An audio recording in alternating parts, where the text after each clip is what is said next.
Hello friends, happy Tuesday. We continue then with the adventures of John, the soldier turned biscuit maker's apprentice, turned back into soldier again as he hits the road, his brother Thomas, the sail maker, and the carpenter that's joined them. From pages 145 to 155. When we encounter bits of dialogue written like this, I'm not going to do what I did yesterday and try to cut it together. It overheated the computer, and it also, looking back, just seemed even more confusing. I don't know why that is, maybe because the eye lines were wrong, or two people had exactly the same background and voice, and that made it even more confusing. I'm not even going to try something with hats. I'm just going to read it aloud, as I have been doing beforehand. So sorry about that, if you enjoyed that weirdness yesterday. I'm also going to start, I'm looking at my notes here, I'm also going to start pronouncing the word victuals as victuals, because I think that might be how it's pronounced, and it's easier to say anyway.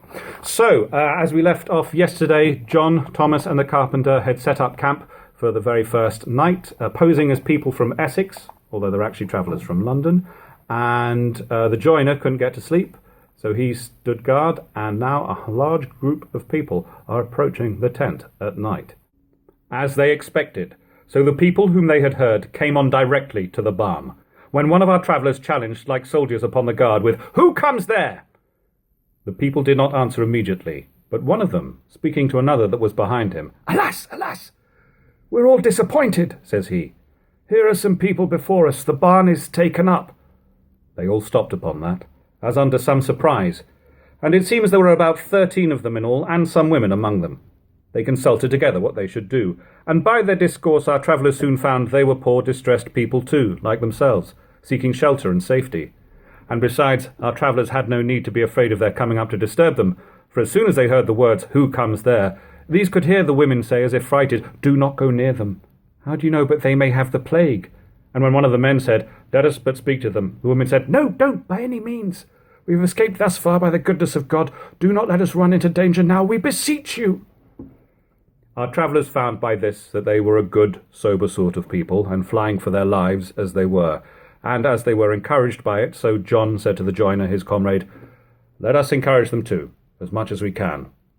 So he called to them, "Hark ye, good people," says the joiner, "we find by your talk that you are flying from the same dreadful enemy as we are. Do not be afraid of us. We are only 3 poor men of us. If you are free from distemper, you shall not be hurt by us. We are not in the barn, but in a little tent here in the outside, and we will remove for you. We can set up a tent again immediately anywhere else." And upon this a parley began between the joiner, whose name was Richard, and one of their men, who said his name was Ford. Ford. "And do you assure us that you are all sound men?" Richard. "Nay, we are concerned to tell you of it, that you may not be uneasy or think yourselves in danger. But you see we do not desire you should put yourselves into any danger, and therefore I tell you that we have not made use of the barn, so we will remove from it, that you may be safe, and we also." Ford. "Well, that's very kind and charitable, but if we have reason to be satisfied that you are sound, and free from the visitation, why should we make you remove now you are settled in your lodging, and it may be laid down to rest?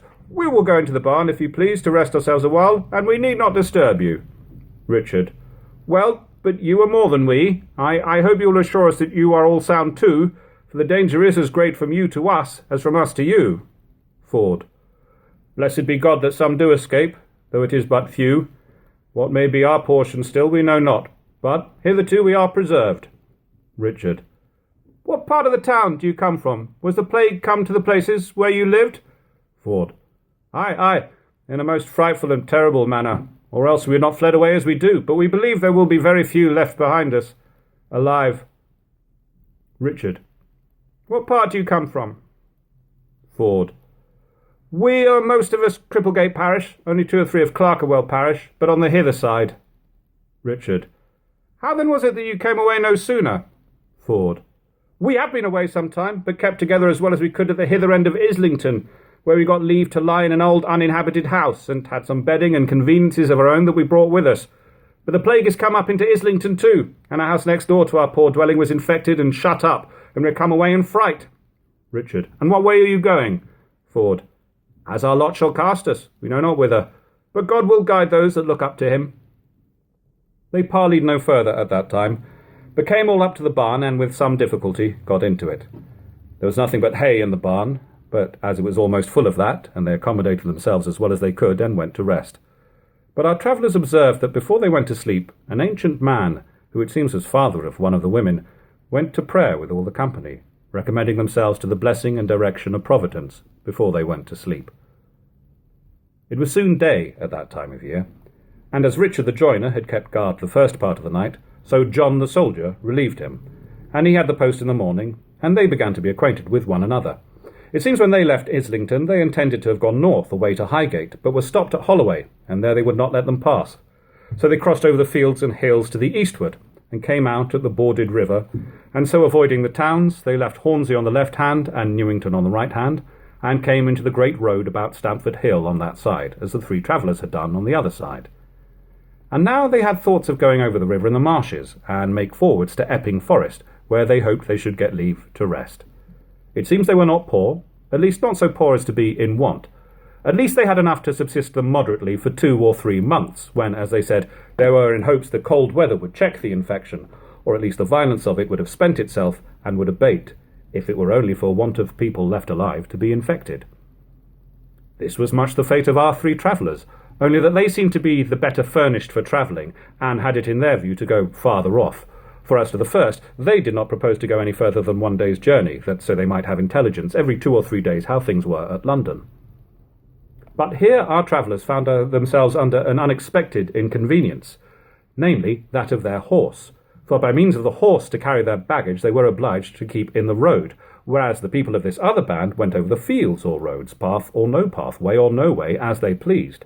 Neither had they any occasion to pass through any town, or come near any town, other than to buy such things as they wanted for their necessary subsistence, and in that indeed they were put to much difficulty, of which in its place. But our 3 travellers were obliged to keep the road, or else they must commit spoil, and do the country a great deal of damage in breaking down fences and gates to go over enclosed fields, which they were loath to do if they could help it. Our 3 travellers, however, had a great mind to join themselves to this company, and take their lot with them. And after some discourse they laid aside their first design, which looked northward, and resolved to follow the other into Essex. So in the morning they took up their tent, and loaded their horse, and away they travelled all together.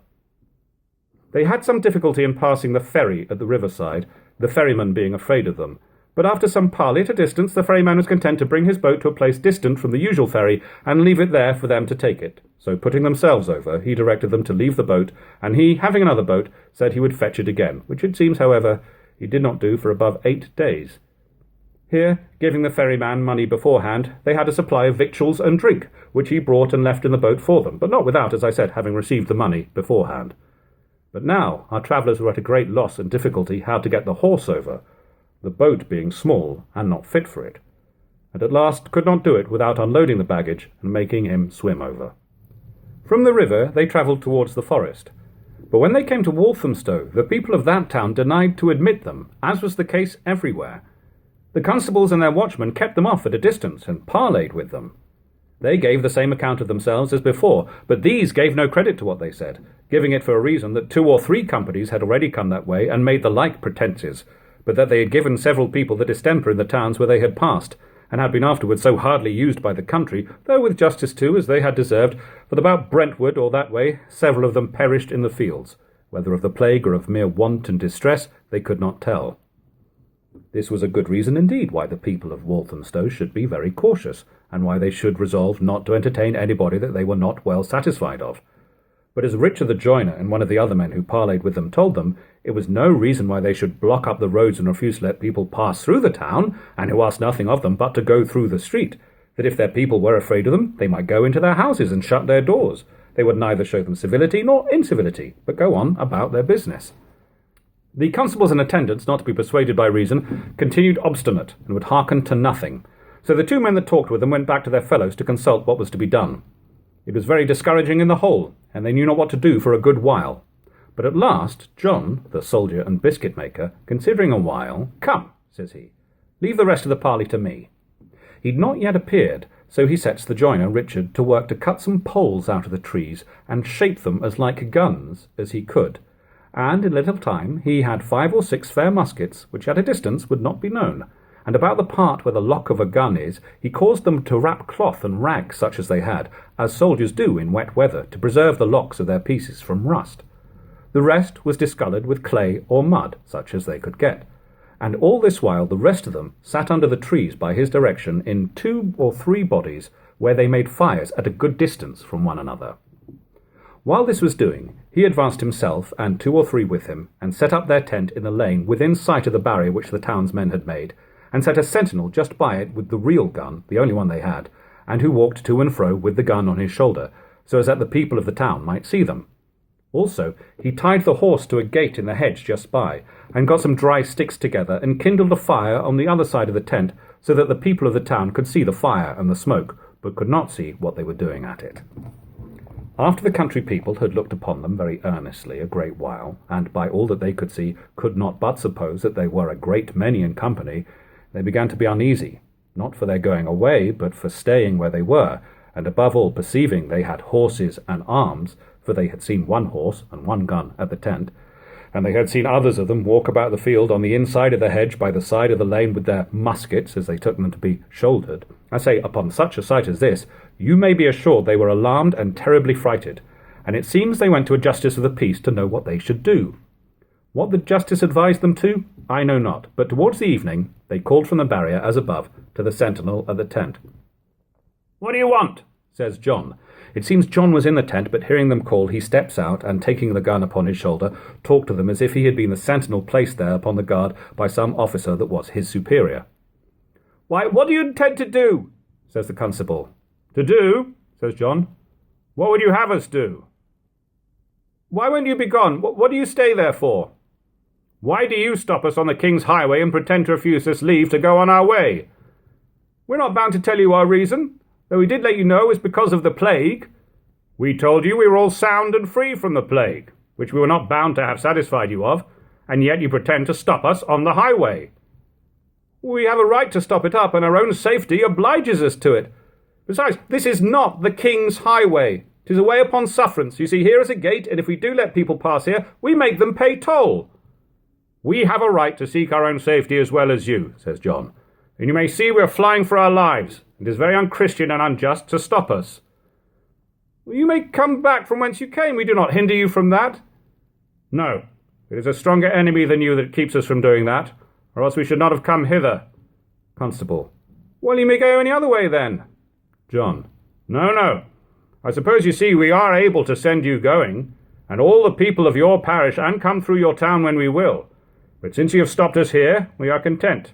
You see we have encamped here, and here we will live. We hope you will furnish us with victuals." Constable.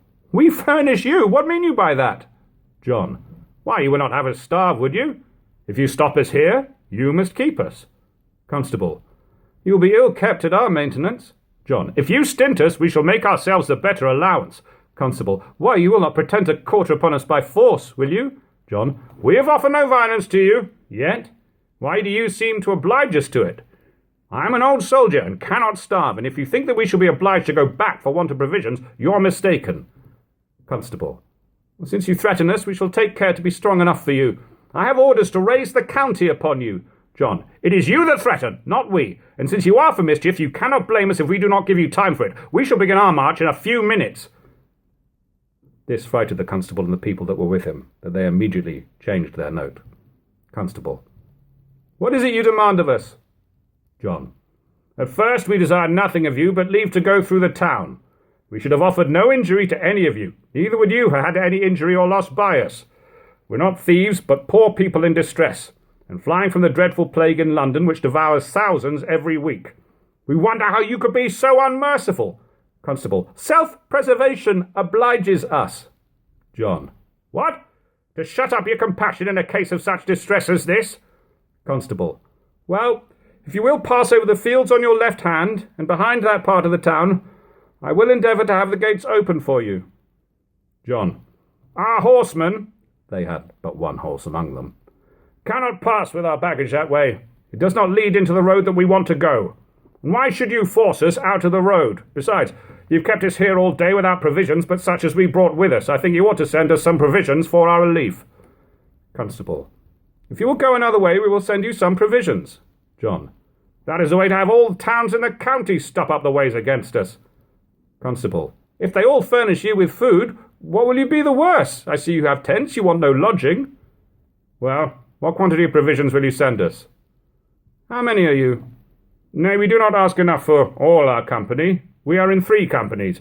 If you will send us bread for 20 men and about 6 or 7 women for 3 days, and show us the way over the field you speak of, we desire not to put your people into any fear of us. We will go out of our way to oblige you, though we are as free from infection as you are." Here he called to one of his men and bade him order Captain Richard and his people to march the lower way on the side of the marches and keep them in the forest, which was all a sham, for they had no Captain Richard or any such company. Constable: "And you will assure us that your other people shall offer us no new disturbance?" No, you may depend upon it." "You must oblige yourself, too, that none of your people shall come a step nearer than where the provisions we send you shall be set down." "I answer for it, we will not." Accordingly, they sent to the place 20 loaves of bread and 3 or 4 large pieces of good beef, and opened some gates through which they passed. But none of them had courage so much as to look out to see them go, and, as it was evening, if they had looked, they could not have seen them as to know how few they were. This was John the soldier's management.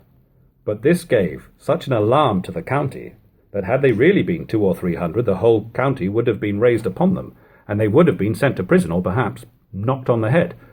They were soon made sensible of this, for 2 days afterwards they found several parties of horsemen and footmen also about, in pursuit of 3 companies of men, armed, as they said, with muskets, who were broke out from London and had the plague upon them, and that were not only spreading the distemper among the people, but plundering the country.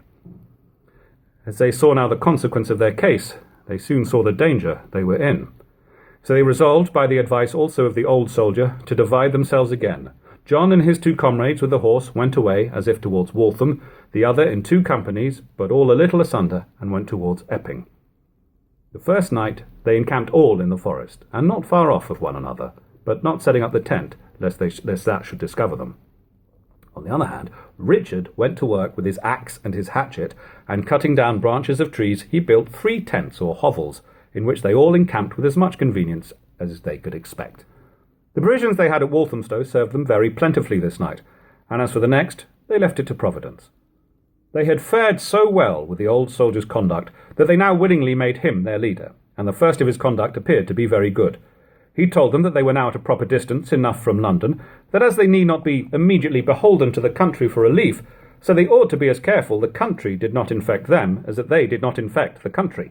That what little money they had, they must be as frugal of as they could, and that as he would not have them think of offering the country any violence, so they must endeavour to make the sense of their condition go as far with the country as it could. They all referred themselves to his direction.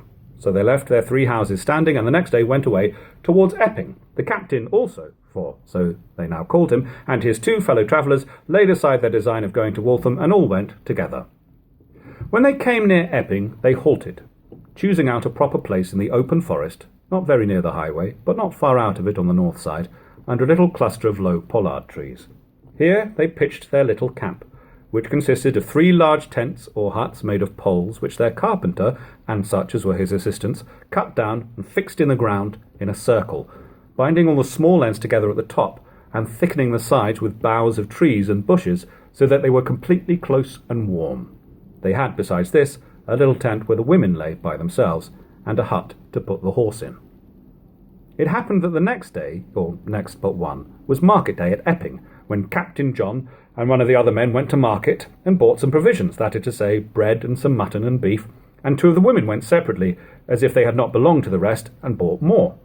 John took the horse to bring it home, and the sack which the carpenter carried his tools in, to put it in. The carpenter went to work and made them benches and stools to sit on, such as the wood he could get would afford, and a kind of table to dine on. And there I will stop for today. Richard the Joiner has hugely gone up in my estimation. Yesterday's video is there. Tomorrow's I will put up there. Thank you very much for watching. I'm going to go and wash my hair. Thank you to everyone who subscribed and liked. I hope you're all doing tremendously. And maybe learning a skill. Maybe learning how to make a table. Bye-bye. I'm not.